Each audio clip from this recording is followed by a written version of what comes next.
Hello everyone, welcome back to my channel. So यार, it's been a lot many days कि हमने actually मुझे काफ़ी डिमांड्स आ रही थी क्लास 10th का नेक्स्ट लेक्चर कंटिन्यू करने के लिए। So today I brought that same video, right, and we will be starting about digestion in small intestine. अगर आप चैनल को एक्सप्लोर करेंगे और पास्ट वीडियोज देखेंगे तो उसमें मैंने digestion in mouth, oesophagus, stomach complete कर दिया है। Beyond stomach we'll start it today and I'll try covering as much portion as possible. ठीक है जी, तो चलिए let's start. Let's quickly understand about digestion in small intestine. तो जैसा कि डायग्राम पहले पेज पे गिवन है जिसमें हमने डाइजेस्टिव सिस्टम पूरा एक्सप्लेन किया है, वहां पर you can see that there is a part which is labelled as small intestine. तो इसको पढ़ने से पहले हमें ये पढ़ना पड़ेगा कि ये स्मॉल इंटेस्टाइन का स्ट्रक्चर कैसा होता है। तो जैसे कि ये यहां से आता है स्टमक, स्टमक के बाद कंटिन्यू होता है हमारा first portion of small intestine which is called as duodenum. This first portion continues into the second portion and then ending up into the third portion. तो मतलब पहला पार्ट है हमारा डिओडिनम, सेकेंड पार्ट है हमारा जेजुनम स्मॉल इंटेस्टाइन का, and the last part जो आखिरी पार्ट है दैट इज आर इलियम. ठीक है, so we have three parts of small intestine, that is duodenum, jejunum and ilium.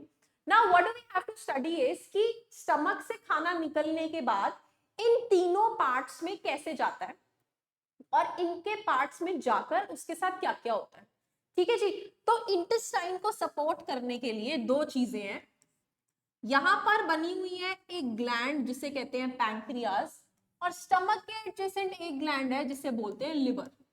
तो दो ऑर्गन्स, दो ग्लैंड्स बेसिकली जो स्मॉल इंटेस्टाइन में डाइजेशन को सपोर्ट करेंगे, those are liver and pancreas. Correct. अब लिवर के अंदर एसोसिएटेड है यहाँ gall bladder.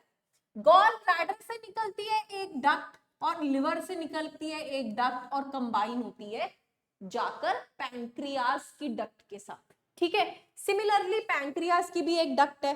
So there comes a point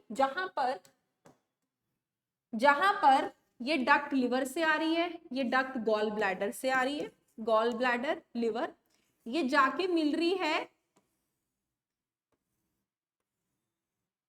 इस डक्ट के साथ, और ये वाली डक्ट आ रही है पैंक्रियास से. ठीक है जी, तो थोड़ा सा जो ये स्पेस बन रहा है, ये जो थोड़ा सा स्पेस बन रहा है, यहां पर जो सिक्रीशन आएगी वो लिवर की भी होगी, वो गॉल ब्लैडर की भी होगी, वो पैंक्रियास की भी होगी.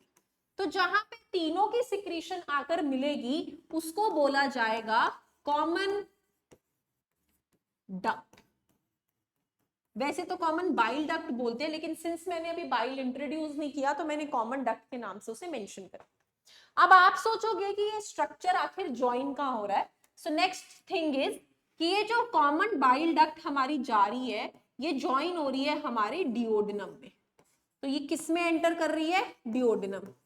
सो बेसिकली जो हमारा ये फर्स्ट पार्ट है डिओडिनम का, इसी के अंदर ये सारी डक्ट्स मिलके खुल रही है. और इसमें नटशेल ये है कि गॉल ब्लैडर से एक डक्ट, लिवर से एक डक्ट आके जुड़ रही है पैंक्रियास की डक्ट के साथ, और फिर ये सब इकट्ठे प्रवेश कर रहे हैं डिओडिनम के अंदर. That's the thing here.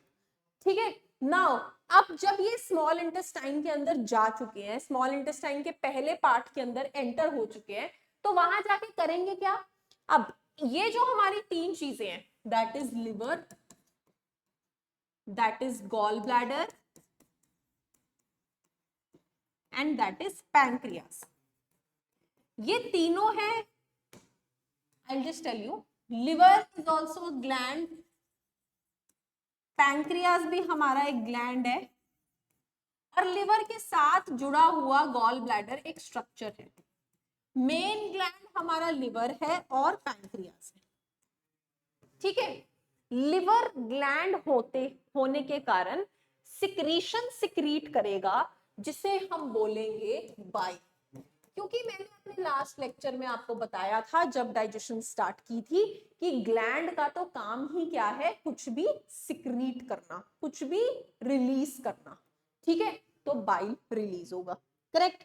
ये बाइल जब फालतू बन जाता है तो स्टोर कहाँ हो जाता है, गॉल ब्लैडर में, क्योंकि ये जरूरी नहीं कि जिस टाइम लिवर ने बाइल बनाया है उसी टाइम डाइजेशन भी हो रही हो, तो लिवर बना के रख देता है और कहाँ पे स्टोर कर देता है, गॉल ब्लैडर में, जब जरूरत होती है हम यूज कर लेते हैं, करेक्ट जी। नेक्स्ट, पैंक्रियास सिक्रीट करता है अपनी सिक्रीशन जिसे बोलते हैं पैंक्रियाटिक जूस, और बेसिकली इसको भी बाइल जूस बोला जाता है, करेक्ट। अब इनके अंदर प्रेजेंट होती हैं आगे एंजाइम्स, करेक्ट, जैसे सलेवरी, मुंह के अंदर सलेवरी ग्लैंड था, उसका सिक्रीशन था सलेवरी जूस या सलाइवा, जिसकी एंजाइम थी सलेवरी अमाइलेज जो कार्बोहाइड्रेट्स को तोड़ रही थी। यहाँ पर भी सेम चीज है, ये भी किसी ना किसी चीज को तोड़ रहे हैं। तो सबसे पहले रिसीव होती है लिवर की सिक्रीशन, और यहाँ पे जो हमारा बाइल जूस है उसकी सिक्रीशन है बाइल, जो ब्रेक डाउन करती है लार्जर फैट मॉलिक्यूल्स को स्मॉलर फैट मॉलिक्यूल्स में।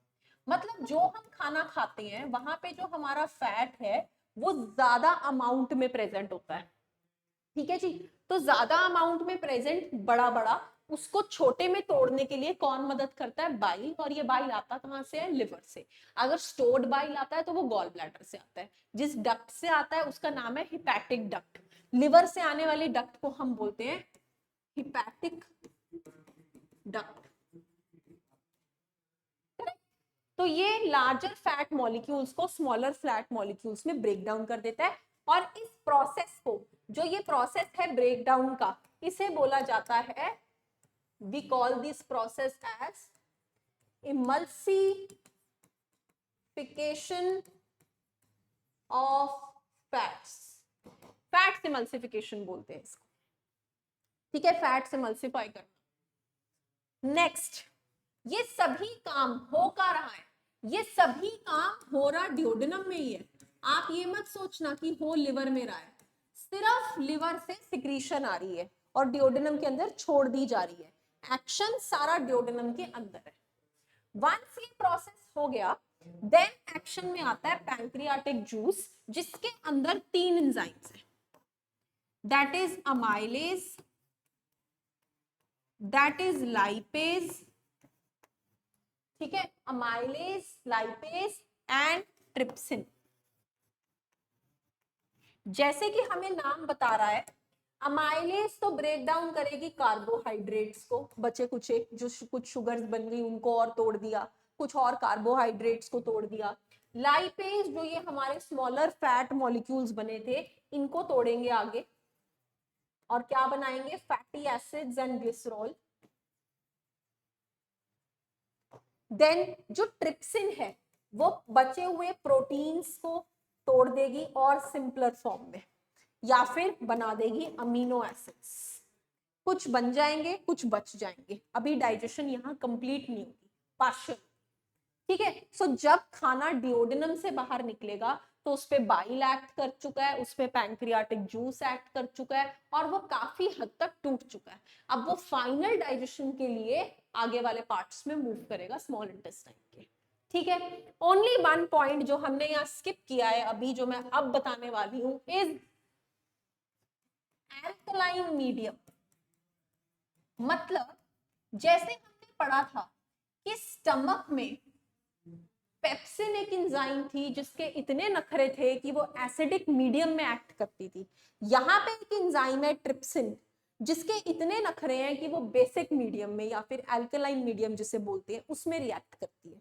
तो अभी तक तो खाना एसिडिक चलता आ रहा था, तो उसको हमें बेसिक करना पड़ा सिर्फ और सिर्फ इस ट्रिप्सिन की डिमांड की वजह से। तो उसको किया किसने, बाइल।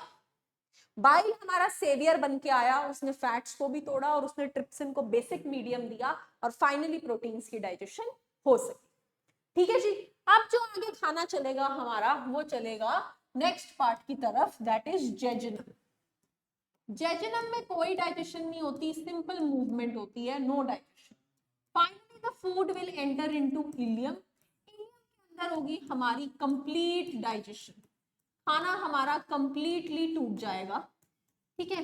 इलियम के अंदर प्रेजेंट होते हैं कुछ ग्लैंड्स, छोटे छोटे ग्लैंड्स, जिन्हें इंटेस्टाइनल ग्लैंड्स बोला जाता है, जो अपना खुद का एक जूस सिक्रीट करते हैं। उस जूस के अंदर कुछ एंजाइम्स होती हैं, वो एंजाइम्स का नाम 10th क्लास के लेवल पर नहीं है, बस सिंपल ये लिखा हुआ है इंटेस्टाइनल एंजाइम्स है।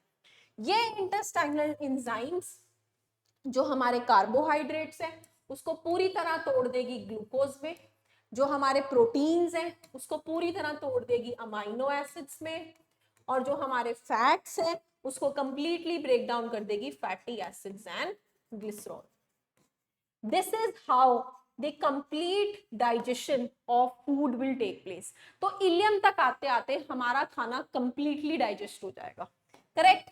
ये एंड प्रोडक्ट्स हैं तीनों, all these three are the end products. किस किस के एंड प्रोडक्ट्स हैं ये? कार्बोहाइड्रेट के, प्रोटीन्स के और ये फैट्स के। तो बेसिकली हमारे खाने में जितना न्यूट्रिएंट था वो सब कंप्लीटली ब्रेक डाउन हो चुका है, and now food is ready to get absorbed. अब खाना एब्सॉर्प्शन के लिए रेडी है, तो डाइजेशन हमारा स्मॉल इंटेस्टाइन पे फिनिश हो जाता है, ठीक है।